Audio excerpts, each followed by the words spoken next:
If you've been around the Miata scene long enough, you've definitely heard of AWR. We've used them on our track car, we've used them on the street cars and all sorts of stuff. I actually have their engine mounts in my NC, well, on my engine over there currently. And they just released these new mounts, which I want to give a little highlight for. This should be a pretty short video.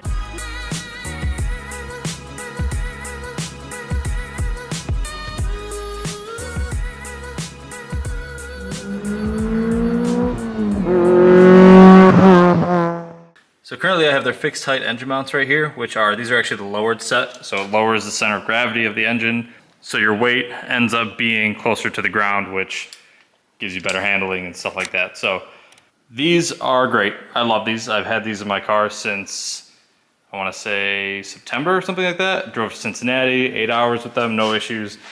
And I'm not getting rid of them. They are going in the race car that I'm going to build. But they just came out with these, which are height adjustable, which you might be wondering, why would I ever want to adjust the height of my engine?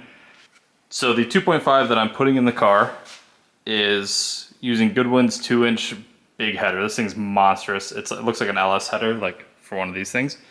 This takes up a lot of space and the fitment is very tight. And same thing if you're running like a turbo kit from Flying Miata or Kraken or whoever, fitment is very tight. And now, when you have this in here, first of all, this drops your engine 50 thou farther than their regular mounts. So those are 1/4 inch. This is 0.3 inches. But if you need more clearance, using these alignment bolts, which are factory Mazda alignment bolts, you can rotate that bolt, and I'll show you guys in my vise real quick. You rotate that bolt and it will raise and lower the mount on one side, and you could do both sides if you wanted. But say you're tight on fitment over here, you can tip the motor left or right to give you the clearance that you want. And if you don't need the extra clearance, it will get you extra low, which is better for handling. So if you're building a track car or something like that, these are fantastic. So these are sick, and I was kind of worried about fitting this big header in the chassis, but I think these might be the solution. So let me show you how they work real quick, and then we will actually mount them onto this because I need them to put it into that subframe. So I need 2 hands to show this, but we've got the engine mounts right now, how they would be in your car. And then this is set to maximum low. So the low pointing down means everything is shifted down. If you need more height on this side, this is probably how I would start with it in my car because I want the lowest center of gravity possible. But if you need more height to clear, say, your turbo kit or whatever, so you put your 17 on it, like if you were to do a regular alignment or tighten the bolt or whatever, and you rotate this, you can see it lifts the engine up. And then obviously left would be, or loosen, would bring the engine back down. So super cool for like fine tuning stuff. And then when you're done, you just tighten the other side. Super cool for fine tuning. Crazy concept. I don't know why nobody ever considered this. This is fantastic, and no other engine mounts do this kind of thing. So I'm gonna install them at full low, but if I have any clearance issues, instead of having to shim it or do anything really weird, I'll just come in here, grab the wrench, and lift one side up. You don't have to go all the way. You can go 100 thou, you can go 200 thou, you can go all the way up to 300 thou. Super cool product, highly recommend. And then I went with the softest possible durometer, which I always recommend to everybody, unless you're building like a full out gutted track car. Softest is best. So these are now available on AWR's site. Go check them out. If you use code NAPPMOTO, it will get you 10% off of your order. And highly recommend. I run their engine mounts in every Miata that I've ever owned. Easy as that. One bolt through the top, tighten it down. There's an alignment slot on the back side that you saw earlier. Both sides are the same. They can be used on either side. I will show you this once it's in the subframe, but I'm gonna cut back to the other video I'm recording and do all that kind of stuff first. So real quick, so now that the mounts are installed, the engine's in the car, I haven't tightened them down yet, and they've kind of settled out in their neutral position. So what I'm gonna do is actually lower the engine and then tighten them down. So I'll show you the process of that. It's super easy. So now I've got my 17 on here, and if we want it lower, we're just gonna rotate, and you can physically watch, maybe, the engine like lower in the chassis. And then it reaches your fulcrum point. And then we'll go do the same thing to the other side. And then to tighten it down, you just put a wrench on the other side, another 17, snug it down, and your engine is at whatever height you want it to be at. So when you do tighten these, now that you have them set in the position you want to make sure that you hold the bolt head side and you tighten the nut side. If you try to tighten the bolt head side, you're gonna obviously spin it, which then spins the cam gear on the end of it. So take 2 wrenches, just like these guys, and tighten them all up. I'm going to take the fixed 17, try not to like breathe into the camera. And then the ratcheting 17.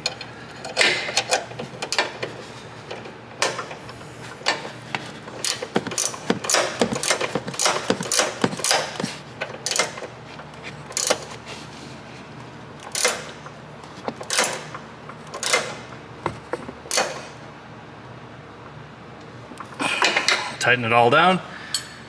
Obviously, if you have the engine out of the car like I did, I could have tightened it then, but I wanted to show you that you do have access to them in the car.